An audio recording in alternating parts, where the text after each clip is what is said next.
मग बाबासाहेबांचं नाव आहे जो संविधानाला कारणीभूत आहे त्याला तुम्ही संपवायला निघालाय.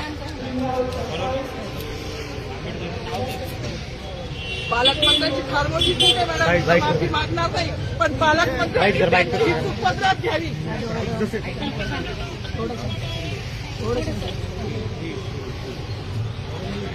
मला मीडियाशी घेणं नाही मॅडम, मला सस्पेंड केलं, मी माळूचे गाड्या उपसी, मी माफी काम करीन, पण बाबासाहेबांची ओळख पुसून येणार नाही. मला सस्पेंड करायचं करू शकता मॅडम. बाबासाहेबाला संपवायचं काम करायचं नाही. 26 जानेवारी 15 ऑगस्ट मध्ये मी नाही मानत, पण लोकशाही मॅडम तुम्ही सुद्धा संविधानामुळे आहात, पालकमंत्री सुद्धा पालकमंत्री संविधानामुळे आहे. कोणताही जाती सगळी समानता दिली. बाबासाहेबांचं नाव आता तरी भाषणात येईल, मग तरी भाषणात येईल.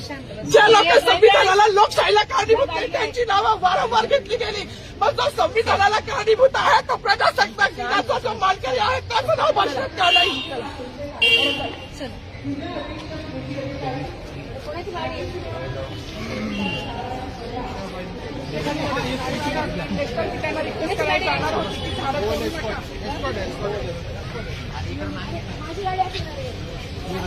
थोडी